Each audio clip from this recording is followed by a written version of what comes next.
Good afternoon, friends. Welcome to lesson 3.06 in professional business skills. In this lesson, we'll try to understand the phases of data analysis.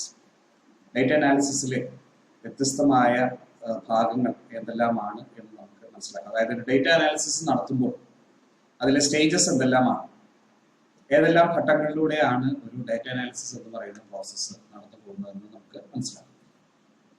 ആദ്യത്തെ stage അല്ലെങ്കിൽ ആദ്യത്തെ face എന്ന് പറയുന്നത് specification of data requirements. നമുക്ക് വേണ്ട data എപ്രകാരമുള്ളതാണ് എന്ന് നമ്മൾ specify ചെയ്യും. അതായത് നമുക്ക് എന്താണ് വേണ്ടത് എന്ന് നമുക്ക് തീരുമാനിച്ചാൽ മാത്രമല്ലേ നമുക്കത് മുന്നോട്ട് പോകാൻ സാധിക്കൂ. അപ്പൊ എന്ന് പറയുന്നത് പോലെയാണ് ഡേറ്റ റിക്വയർമെന്റ്സിന്റെ സ്പെസിഫിക്കേഷൻ നമ്മൾ ആദ്യം നടത്തിയിരിക്കണം. എനിക്ക് എന്ത് ഡേറ്റയാണ് വേണ്ടത്, എനിക്ക് എപ്രകാരമാണ് ആ ഡേറ്റ കിട്ടുന്നത്, ഇതാണ് നമ്മൾ സ്പെസിഫിക്കേഷൻ ഓഫ് ഡേറ്റ റിക്വയർമെന്റ്സ് എന്ന് പറയുന്നത്.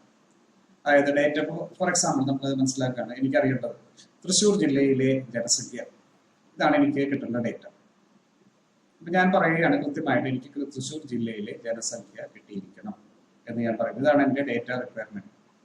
ഫർദർ ഞാൻ പറയുകയാണ് എനിക്ക് ഈ കിട്ടുന്ന ഡേറ്റ, അപ്പൊ അതെനിക്കൊരു ഫിഗർ ആയിട്ടായിരിക്കും കിട്ടുക, 10 ലക്ഷം 15 ലക്ഷം എന്നൊക്കെ പറഞ്ഞൊരു ഫിഗർ ആയിട്ടായിരിക്കും കിട്ടുക. ഫർദർ ഞാൻ പറയുകയാണ് എനിക്ക് കിട്ടുന്ന ഡേറ്റ സെക്സ് അനുസരിച്ച് സ്ത്രീ പുരുഷൻ എന്ന് വേർതിരിച്ച് കിട്ടിയിരിക്കണം. അപ്പൊ അത് രണ്ടാമതൊരു വേരിയബിൾ ഞാൻ പറയുകയാണ്, സ്ത്രീ പുരുഷൻ എന്ന് കിട്ടിയിരിക്കണം. മൂന്നാമത് ഞാൻ പറയുകയാണ് ഇത് ഇവരുടെ മതവിശ്വാസം, റിലീജിയൻ അനുസരിച്ച് ഒരു ക്ലാസിഫിക്കേഷൻ കൂടി വേണം. അപ്പൊ ഇവിടെ ഞാൻ കൃത്യമായിട്ട് പറയുന്നു എനിക്ക് ഒരു ജില്ലയിലെ ജനസംഖ്യ എത്രയാണ് എന്ന് അറിയണം. അതൊരു എണ്ണമാണ്, അത് എത്രയാണ് അതിന്റെ ജനസംഖ്യ എന്നറിയണം. 2, ഇതിൽ സ്ത്രീകൾ എത്ര പുരുഷന്മാർ എത്ര എന്നറിയണം. 2. 3, മൊത്തം ജനസംഖ്യ ഏത് മതവിഭാഗങ്ങളിൽപ്പെട്ടതായിട്ട് തിരിച്ചിരിക്കുന്നു. അപ്പോൾ മതവിശ്വാസമുള്ളവരുണ്ട്, വിവിധ മതവിഭാഗങ്ങൾ വിശ്വസിക്കുന്നവരുണ്ട്, മതവിശ്വാസമില്ലാത്തവരുണ്ട്. അപ്പൊ ഈ ക്ലാസിഫിക്കേഷൻ എനിക്ക് കിട്ടിയിരിക്കണം. ഇതിനാണ് നമ്മൾ സ്പെസിഫിക്കേഷൻ ഓഫ് ഡേറ്റ എന്ന് പറയുന്നത്. എനിക്ക് എന്ത് ഡേറ്റയാണ് വേണ്ടത്, എനിക്ക് ഏത് രീതിയിൽ എന്തെല്ലാം കാര്യങ്ങൾ അടങ്ങിയിരിക്കുന്ന ഡേറ്റയാണ് വേണ്ടത് എന്ന് ഞാൻ നിശ്ചയിച്ച് കൃത്യമായി പറയുന്നു. ഇതിനാണ് സ്പെസിഫിക്കേഷൻ ഓഫ് ഡേറ്റ റിക്വയർമെന്റ് എന്ന് പറയുന്നത്. അടുത്തത് കളക്ഷൻ ഓഫ് ഡേറ്റ. അപ്പൊ എനിക്ക് എന്ത് ഡേറ്റയാണ് വേണ്ടത്, എങ്ങനെയാണ് വേണ്ടത് എന്ന് ഞാൻ പറഞ്ഞു കഴിഞ്ഞാൽ പിന്നെ ഞാൻ ഈ ഡേറ്റ ശേഖരിക്കാൻ തുടങ്ങി. Collection of data. ഇപ്പൊ ഡേറ്റ കളക്ട് ചെയ്യാൻ പല രീതികളുണ്ട്. ഡേറ്റ കളക്ട് ചെയ്യാൻ എനിക്ക് നേരിട്ട് ഫീൽഡിൽ പോയി ഡേറ്റ കളക്ട് ചെയ്യാം. എനിക്ക് ഓരോ വീടാന്തരം കയറി ഇറങ്ങി അതിൽ സ്ത്രീകൾ എത്ര പുരുഷന്മാർ എത്ര തൃശ്ശൂർ ജില്ലയുടെ അതിരുകൾ ഞാൻ നിശ്ചയിക്കുകയാണ്. ഒരു സൈഡിൽ കൊരട്ടി ഭാഗത്താണെങ്കിൽ മറ്റേ സൈഡ് പെരുമ്പിലാവ് ഭാഗത്തായിരിക്കും. ഇങ്ങേ സൈഡിലേക്ക് ഈ സൈഡിലേക്ക് നോക്കുകയാണെങ്കിൽ വാടാനപ്പള്ളി ചേറ്റുകാർ അങ്ങനെയുള്ള പ്രദേശങ്ങളായിരിക്കും. മറ്റേ സൈഡിലേക്ക് വേണമെങ്കിൽ മലക്കപ്പാറയായിരിക്കും. അപ്പൊ അങ്ങനെ തൃശ്ശൂർ ജില്ലയുടെ 4 അതിരുകളും ഞാൻ നിശ്ചയിക്കുന്നു. ഓരോ അതിർത്തിയിലുള്ള പഞ്ചായത്തുകളും അവസാനത്തെ താലൂക്കൊക്കെ വരെ ഞാൻ നിശ്ചയിച്ചു. എന്നിട്ട് ഞാൻ വീടാന്തരം കയറി ഞാൻ ആണെത്ര പെണ്ണെത്ര ഏത് മതവിഭാഗം ഇതെല്ലാം നോട്ട് ചെയ്ത് ഇതൊരു മെത്തേഡാണ്.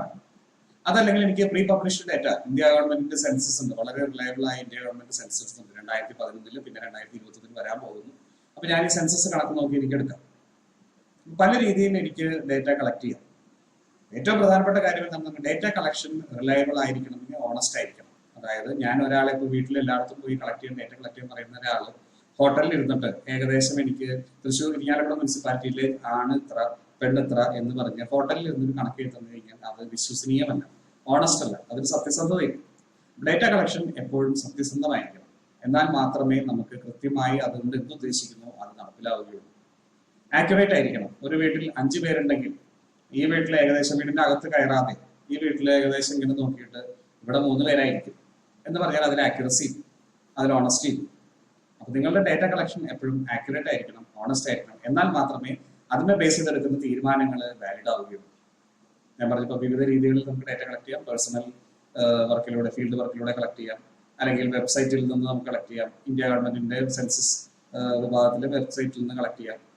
മറ്റ് സോഴ്സസുകളിൽ നിന്ന് നമുക്ക് കളക്ട് ചെയ്യാം. കേരള ഗവൺമെന്റിന്റെ സൈറ്റുകൾ ഉണ്ടായിരിക്കും, റവന്യൂ വകുപ്പിന്റെ സൈറ്റ് ഉണ്ടായിരിക്കും. ഇങ്ങനെ പല രീതിയിൽ നമുക്ക് കളക്ട് ചെയ്യാം. ഇങ്ങനെ കളക്ട് ചെയ്ത രീതികളിൽ തന്നെ നമുക്ക് ആളുകളെ വിട്ട് കളക്ട് ചെയ്യാം. അതല്ലെങ്കിൽ ഇപ്പോൾ ഒരു റോഡിൽ എത്ര വെഹിക്കിൾസ് പോകുന്നുണ്ട്, ഒരു റോഡിൽ എത്ര വെഹിക്കിൾസ് പോകുന്നുണ്ട്. ഇപ്പൊ തൃശ്ശൂർ ഫോർ എക്സാമ്പിൾ കൊച്ചി കോയമ്പത്തൂർ ഹൈവേയിൽ എത്ര പാസഞ്ചർ കാറുകൾ പോകുന്നുണ്ട് എന്ന് കണക്കാക്കുന്നു. ഇപ്പോൾ ട്രാഫിക് കണക്കാക്കുന്നത് പാസഞ്ചർ കാർ യൂണിറ്റ് ആയിട്ടാണ്. അതായത് ഒരു ബസ്സിന് ചിലപ്പോൾ 3 പാസഞ്ചർ കാർ യൂണിറ്റ് ആയിട്ടായിരിക്കും കണക്കാക്കുക, ഒരു ട്രക്കിന് 2 ആയിട്ടായിരിക്കും കണക്കാക്കുക. അപ്പോൾ എത്ര പാസഞ്ചർ കാർ യൂണിറ്റ് ആണ് കൊച്ചി സേലം ഹൈവേയുടെ ഇടയിൽ നടക്കുന്നത് എന്നറിയണമെങ്കിൽ ഞാൻ റോഡിൽ ക്യാമറ വയ്ക്കും. എന്നിട്ട് ഒരു മാസം അല്ലെങ്കിൽ ഒരു ദിവസത്തെ എത്ര വണ്ടി പോയി, രാത്രി 12 മുതൽ അടുത്ത ദിവസം രാത്രി 11:59 വരെ എത്ര വാഹനം പോയി എന്നുള്ളതിന് കണക്കെടുക്കുന്നു. പല രീതിയിൽ നമുക്ക് ഡേറ്റ കളക്ഷൻ നമുക്ക് നടത്താൻ സാധിക്കും. അടുത്തത് പ്രോസസ്സിംഗ് ഓഫ് ഡേറ്റ. അപ്പോൾ ഡേറ്റ സ്പെസിഫിക്കേഷൻ കഴിഞ്ഞു, ഡേറ്റ കളക്ഷൻ കഴിഞ്ഞു. അടുത്തത് ഡേറ്റ പ്രോസസ്സിംഗ്. ഡേറ്റ പ്രോസസ്സിംഗ് എന്ന് പറഞ്ഞാൽ നമ്മൾ കളക്ട് ചെയ്ത സ്പെസിഫിക്കേഷൻ പ്രകാരം നമ്മൾ കളക്ട് ചെയ്ത ഡേറ്റ നമ്മൾ ഓർഗനൈസ് ചെയ്യും. നമ്മൾക്ക് ഈ ഡേറ്റ മനസ്സിലാക്കാൻ എളുപ്പത്തിന് നമ്മൾ പ്രത്യേക രീതിയിലുള്ള സ്ട്രക്ചറിൽ ഈ ഡേറ്റ നമ്മൾ ഫീഡ് ചെയ്യും. പോപ്പുലേഷൻ എന്ന് പറയുമ്പോൾ നമ്മൾ ആ പോപ്പുലേഷനെ ടോട്ടൽ പോപ്പുലേഷൻ, ക്രിസ്ത്യൻ, ഹിന്ദു, മുസ്ലിം, അത് അതേഴ്സ് എന്നുള്ള സെക്ഷനാക്കി തിരിക്കുന്നു. മെയിൽ, ഫീമെയിൽ എന്ന് തിരിക്കുന്നു. എംപ്ലോയിഡ്, അൺഎംപ്ലോയിഡ് എന്ന് തിരിക്കുന്നു. അപ്പോൾ ഒരു വലിയ സ്റ്റാറ്റിസ്റ്റിക്കൽ ടേബിൾ ഉപയോഗിച്ച് നമുക്ക് റോസ്, കോളംസ് ഒക്കെ ടേബിൾ ഉപയോഗിച്ച് നമുക്ക് ഡേറ്റ നമുക്ക് ഓർഗനൈസ് ചെയ്യാൻ പറ്റും. ഓർഗനൈസ് ചെയ്താലാണ് നമുക്ക് ഡേറ്റ പ്രോസസ് ചെയ്യുന്നത്. പ്രോസസ്സിംഗ് എന്ന് പറഞ്ഞാൽ ഡേറ്റ നമ്മൾ സ്റ്റഡി ചെയ്യുന്നതിനെയാണ് നമ്മൾ അനാലിസിസിന് വേണ്ടി ചെയ്യുന്നതിന്, ഡേറ്റ നമ്മൾ തയ്യാറാക്കുന്നതിനെ നമ്മൾ പ്രോസസ്സിംഗ് എന്ന് പറയുന്നത്. ഡേറ്റ നമ്മൾ മനസ്സിലാക്കാൻ ശ്രമിക്കുന്നതിന് മുൻപ് നമുക്ക് മനസ്സിലാക്കാൻ എളുപ്പത്തിന് ആ ഡേറ്റ ഒന്ന് അറേഞ്ച് ചെയ്യും. ഇതിനെയാണ് നമ്മൾ പ്രോസസ്സിംഗ് എന്ന് പറയുന്നത്. ഈ പ്രോസസ്സിങ്ങിന് പൊതുവായി സ്റ്റാറ്റിസ്റ്റിക്കൽ ടൂൾസ് അല്ലെങ്കിൽ കമ്പ്യൂട്ടർ ടൂൾസ്, നമ്മുടെ എക്സൽ സ്പ്രെഡ്ഷീറ്റ് തന്നെ വലിയൊരു ഡേറ്റ പ്രോസസ്സിംഗ് ടൂളാണ്. നമുക്ക് ഈസി ആയിട്ട് നമുക്ക് പല രീതിയിൽ നമുക്ക് ഡേറ്റ അതിൽ നിന്ന് മനസ്സിലാക്കി എടുക്കാവുന്ന ഒരു സംഗതിയാണ് എക്സൽ സ്പ്രെഡ്ഷീറ്റുകൾ എന്ന് പറയുന്നത്. അപ്പോൾ നമ്മൾ ഡേറ്റ സ്പെസിഫിക്കേഷൻ കഴിഞ്ഞു, ഡേറ്റ കളക്ഷൻ കഴിഞ്ഞു, ഡേറ്റ പ്രോസസ്സിംഗ് കഴിഞ്ഞു. അടുത്തത് ഡേറ്റ ക്ലീനിങ്. ഡേറ്റ ക്ലീനിങ് എന്താണ്? നമ്മൾക്ക് കിട്ടുന്ന ഡേറ്റയിൽ പല രീതിയിലുള്ള എറേഴ്സ് ഉണ്ടായിരിക്കാൻ സാധ്യതയുണ്ട്. എസ്പെഷ്യലി വലിയ വലിയ ഡേറ്റ കളക്ഷനിലൊക്കെ മൾട്ടിപ്പിൾ ഡേറ്റ വരാൻ സാധ്യതയുണ്ട്. ഒരേ കാര്യം 2 പേര് എടുത്തിരിക്കുന്നു, മൾട്ടിപ്പിൾ ഡേറ്റ വന്നിരിക്കുന്നു. പിന്നെ ചില ഡേറ്റ ഒരു തരത്തിലും കറക്റ്റ് അല്ല, എൻ്റർ ചെയ്തപ്പോൾ മിസ്റ്റേക്ക്. നോക്കുമ്പോൾ മെയിൽ, ഫീമെയിൽ അല്ല കൊടുത്തിരിക്കുന്നു. ഒരു വാർഡിലെ എല്ലാ അംഗങ്ങളും ട്രാൻസ്ജെൻഡർ എന്നുള്ള പേരിൽ ഫീഡ് ചെയ്ത് വെച്ചിരിക്കുന്നു. മെയിലിന് പകരം ട്രാൻസ്ജെൻഡർ എന്ന് ഫീഡ് ചെയ്ത് വെച്ചിരിക്കുന്നു. അപ്പൊ അങ്ങനെ വരില്ലല്ലോ. മെയിൽ, ഫീമെയിൽ, ട്രാൻസ്ജെൻഡർ എന്നിങ്ങനെയാണ് നമ്മൾ സെക്സ് ഡിവൈഡ് ചെയ്യുക. അപ്പൊ നോക്കുമ്പോൾ ഫീമെയിലിന് പകരം അല്ലെങ്കിൽ മെയിലിന് പകരം എല്ലാം ട്രാൻസ്ജെൻഡറിൽ എൻ്റർ ചെയ്തിരിക്കുന്നു. നേരെ എക്സലിൽ കൊടുത്തു കഴിഞ്ഞാൽ എക്സലിൽ പറയും ആ വാർഡിൽ മെയിലും പിന്നെ ട്രാൻസ്ജെൻഡറും മാത്രമേ ഉള്ളൂ. അപ്പൊ ഇത്തരത്തിലുള്ള അബദ്ധങ്ങൾ കയറി വരാവുന്നതാണ്. ഡേറ്റ കളക്ഷൻ സംഭവിക്കുന്ന അബദ്ധങ്ങളാണ്. അപ്പൊ ഇതിനെല്ലാം നമ്മൾ ക്ലീൻ ചെയ്യുന്നത്, മിസ്റ്റേക്സ് ഉണ്ടെങ്കിൽ എററുകൾ എല്ലാം റെക്ടിഫൈ ചെയ്ത് നമ്മൾ വളരെ കറക്റ്റ് ആയിട്ട് നമ്മൾ ഡേറ്റ നമ്മൾ അറേഞ്ച് ചെയ്ത് വെക്കുന്നു. ഇതിനാണ് നമ്മൾ ഡേറ്റ ക്ലീനിങ് എന്ന് പറയുന്നത്. നമുക്ക് കോമൺ സെൻസ് ഉണ്ടെങ്കിൽ പലപ്പോഴും ഡേറ്റയിലെ എറേഴ്സ് നമുക്ക് ഐഡന്റിഫൈ. ഞാനിപ്പോൾ പറഞ്ഞ ചെറിയ എക്സാമ്പിളാണ്. അതല്ലെങ്കിൽ സോഫിസ്റ്റിക്കേറ്റഡ് ആയിട്ടുള്ള ഡേറ്റയൊക്കെ ആണെങ്കിൽ ഇത് അനലൈസ് ചെയ്യുന്ന വ്യക്തിക്ക് തന്നെ വലിയ ഡീവിയേഷൻസ് മുൻപ് കളക്ട് ചെയ്ത ഡേറ്റയും ഇപ്പോഴത്തെ ഡേറ്റയുമായിട്ട് കാണുമ്പോൾ അതിൽ എറർ ഉണ്ടാകാനുള്ള സാധ്യതയുണ്ട് എന്ന് മനസ്സിലാക്കാൻ സാധിക്കും. വലിയ ഡിഫറൻസസ് കാണുമ്പോൾ അനലിസ്റ്റിന് ഇമ്മീഡിയറ്റ്ലി മനസ്സിലാവും എവിടെയോ ഒരു എറർ ഉണ്ട്, അല്ലെങ്കിൽ ഇത് ഇങ്ങനെ വരാൻ ഒരു സാധ്യതയില്ല.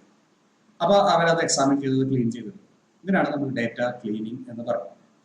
അടുത്ത സ്റ്റേജ് ആണ് ഡേറ്റ അനാലിസിസ് എന്ന് പറയുന്നത്. ഡേറ്റ അനാലിസിസ് എന്ന് പറഞ്ഞാൽ നമ്മൾ കളക്ട് ചെയ്ത് ഡേറ്റ സ്പെസിഫൈ ചെയ്ത് ആദ്യം, അതിനുശേഷം കളക്ട് ചെയ്ത്, അതിനുശേഷം അത് പ്രോസസ് ചെയ്യാൻ വേണ്ടി ഓർഗനൈസ് ചെയ്ത് ക്ലീൻ ചെയ്തതിന് ശേഷം നമ്മൾ ഈ ഡേറ്റയിലേക്ക് നമ്മൾ സൂക്ഷ്മമായി നോക്കുന്നു. ഡേറ്റ നമ്മൾ അനലൈസ് ചെയ്യും. നമ്മൾ ഈ ഡേറ്റയിൽ നിന്ന് ഇൻഫർമേഷൻ നമ്മൾ എടുക്കും. ഈ ഡേറ്റ നമ്മൾ വിശദമായി പരിശോധിച്ച് ഇതിൽ നിന്ന് ഒരു അണ്ടർസ്റ്റാൻഡിങ് ഉണ്ടാക്കിയെടുക്കുന്നു. നമ്മൾ നോക്കുമ്പോൾ ഒരു വാർഡിൽ അല്ലെങ്കിൽ ഒരു ജില്ലയിൽ പുരുഷന്മാർ കൂടുതൽ സ്ത്രീകളെക്കാൾ, അല്ലെങ്കിൽ സ്ത്രീകളെക്കാൾ പുരുഷന്മാർ കുറവാണ്. അപ്പോൾ അത് നമുക്ക് ഒരു ഡേറ്റയാണ്. അനാലിസിസിൽ എന്താണ് നമ്മൾ മനസ്സിലാക്കുന്നത്? ഈ നാട്ടിലെ പുരുഷന്മാർ എന്തുകൊണ്ട് കുറയുന്നു?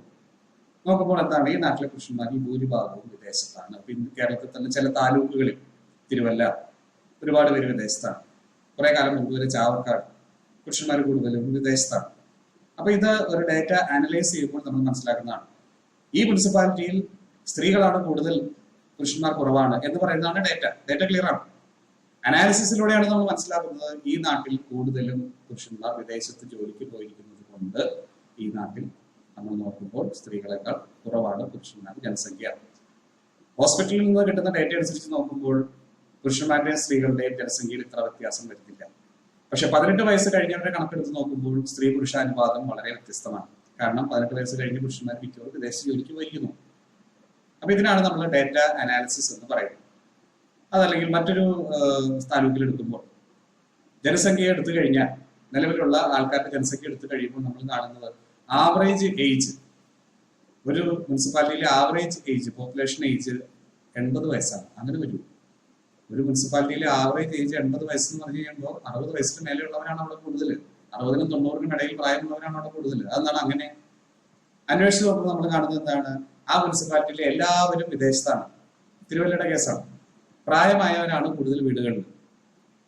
അപ്പോൾ ഡേറ്റ എന്താണ്? ഡേറ്റ പറയുന്നത് ആവറേജ് ഏജ് 80ആണ്. അനലൈസ് ചെയ്യുമ്പോൾ എന്താണ് മനസ്സിലാക്കുന്നത്? ആവറേജ് ഏജ് 80 ആയതിന്റെ കാരണം കൂടുതൽ ആളുകളും വിദേശത്താണ്. അപ്പൊ നമ്മൾ കൂടുതൽ ആളുകൾ വിദേശത്തുള്ള സ്ഥലത്ത് നമ്മൾ ഒരു ഓൾഡ് ഏജ് ഹോം തുടങ്ങുന്ന കാര്യം ആലോചിച്ചാൽ നമുക്ക് നല്ല ബിസിനസ് സ്കോപ്പ് ഉണ്ട്. അവിടെ ഒരു പുതിയ ബാങ്കിന്റെ ബ്രാഞ്ച് തുടങ്ങിക്കഴിഞ്ഞാൽ നല്ല ബിസിനസ്സാണ്. അപ്പൊ ഇങ്ങനെയൊക്കെയാണ് നമ്മൾ ഡേറ്റ അനലൈസ് ചെയ്ത് തീരുമാനങ്ങൾ എടുക്കാൻ നമ്മൾ പരിശ്രമിക്കുന്നു. അപ്പൊ ഇതിനും നേരത്തെ പറഞ്ഞ പോലെ സ്റ്റാറ്റിസ്റ്റിക്കൽ ടൂൾസ്, പലപ്പോഴും കോറിലേഷൻ, റിഗ്രഷൻ എന്നൊക്കെ പറഞ്ഞ് നമ്മൾ പഠിക്കാറുള്ള സ്റ്റാറ്റിസ്റ്റിക്കൽ ടൂൾസ് ഉപയോഗിച്ചാണ് നമ്മൾ ഡേറ്റ അനലൈസ് ചെയ്യുന്നത്. അടുത്തത് കമ്മ്യൂണിക്കേഷൻ. അപ്പൊ നമ്മൾ ഡേറ്റ സ്പെസിഫൈ ചെയ്തു, കളക്ട് ചെയ്തു, ഓർഗനൈസ് ചെയ്തു, ക്ലീൻ ചെയ്തു, അനലൈസ് ചെയ്തു. അനലൈസ് ചെയ്തതിനു ശേഷം നമ്മളുടെ ഫൈൻഡിങ്സ്, നമ്മൾ ഡേറ്റ മനസ്സിലാക്കി പഠിച്ചതിന് ശേഷം നമ്മൾ കണ്ടെത്തുന്ന കാര്യങ്ങൾ നമ്മൾ ഉത്തരവാദിത്തപ്പെട്ട ആളുകൾക്ക് നമ്മൾ പ്രസന്റ് ചെയ്യണം, നമ്മൾ കമ്മ്യൂണിക്കേറ്റ് ചെയ്യണം. അപ്പൊ ഡേറ്റ അവർക്ക് കമ്മ്യൂണിക്കേറ്റ് ചെയ്യുമ്പോൾ അവർ പലപ്പോഴും ഈ പറയുമ്പോൾ നമ്മളെ പോലെ സ്റ്റാറ്റിസ്റ്റീഷ്യൻസോ ഡേറ്റ അനലിസ്റ്റുകളുടെ പോലെ കമ്പ്യൂട്ടർ വിദഗ്ധരൊന്നും ആയിരിക്കില്ല. പക്ഷെ തീരുമാനങ്ങൾ എടുക്കുന്ന അവർക്കാണ്. നിങ്ങൾ കൊടുക്കുന്ന ഡേറ്റ അനലൈസ് ചെയ്തെടുത്തിരിക്കുന്ന ഇൻഫർമേഷനെ അടിസ്ഥാനപ്പെടുത്തി തീരുമാനമെടുക്കാനുള്ള പവർ അവർക്കാണ്. ഞാൻ നേരത്തെ പറഞ്ഞ ഒരു ബാങ്ക് ഓപ്പൺ ചെയ്യണം വേണ്ടി ആ ബാങ്കിന്റെ ഒരു ജനറൽ മാനേജറോ സിഇഒ ഒക്കെ ആയിരിക്കും തീരുമാനിക്കണം. അപ്പൊ തീരുമാനിക്കണമെങ്കിൽ അവർക്ക് ഡേറ്റ വേണം. ഡേറ്റ അവർക്ക് പ്രസന്റ് ചെയ്യുമ്പോൾ അവർക്ക് മനസ്സിലാകുന്ന രീതിയിൽ പ്രസന്റ് ചെയ്യാൻ നമ്മൾ പ്രത്യേകം ശ്രദ്ധിക്കണം.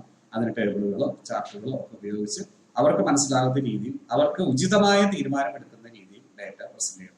അപ്പൊ ഇത്രയുമാണ് പൊതുവെ ഡേറ്റ അനാലിസിസിലെ ഫേസസ് അല്ലെങ്കിൽ സ്റ്റേജസ് എന്ന് പറയുമ്പോൾ ഒന്നുകൂടെ സമപ്പ് ചെയ്യാം. ആദ്യത്തേത് സ്പെസിഫിക്കേഷൻ ഓഫ് ഡേറ്റ റിക്വയർമെന്റ്സ്, എന്ത് ഡേറ്റ, എപ്രകാരമുള്ള ഡേറ്റ വേണം.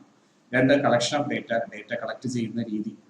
3-ാമത്തേത് പ്രോസസ്സിംഗ് ഓഫ് ഡേറ്റ, കളക്ട് ചെയ്ത ഡേറ്റ അനാലിസിസിന് ഒരുക്കുന്നു അല്ലെങ്കിൽ ഓർഗനൈസ് ചെയ്യുന്നു. 4th ഈസ് ഡേറ്റ ക്ലീനിങ്, ഡേറ്റയിൽ വന്നിരിക്കുന്ന എറേഴ്സ്, മിസ്റ്റേക്സ്, ഡ്യൂപ്ലിക്കേഷൻ ഇതെല്ലാം നമ്മൾ ക്ലീൻ ചെയ്യുന്നു. 5th stage data analysis, data വിശദമായി പരിശോധിച്ച് നമ്മൾ അണ്ടർസ്റ്റാൻഡിങ് ഉണ്ടാക്കിയെടുക്കുന്നു. ആൻഡ് ലാസ്റ്റ് ഈസ് നമ്മൾ മനസ്സിലാക്കിയ കാര്യങ്ങൾ, ഡേറ്റയിൽ നിന്ന് കിട്ടുന്ന ഇൻഫർമേഷൻ ഡിസിഷൻ മേക്കേഴ്സിന് നമ്മൾ പ്രസന്റ് ചെയ്യും, കമ്മ്യൂണിക്കേറ്റ് ചെയ്യും. ഇതാണ് ഫേസസ് ഓഫ് ഡേറ്റ അനാലിസിസ് എന്ന് പറയുന്നത്. അടുത്ത ക്ലാസ്സിൽ നമ്മൾ കോമ്പണൻസ് ഓഫ് ബിസിനസ് അനാലിറ്റിക്സിന്റെ ഘടകങ്ങൾ എന്നെല്ലാമാണ് എന്നുള്ള വിഷയം പരിഗണിക്കും. Until we meet up to discuss that, thank you and goodbye.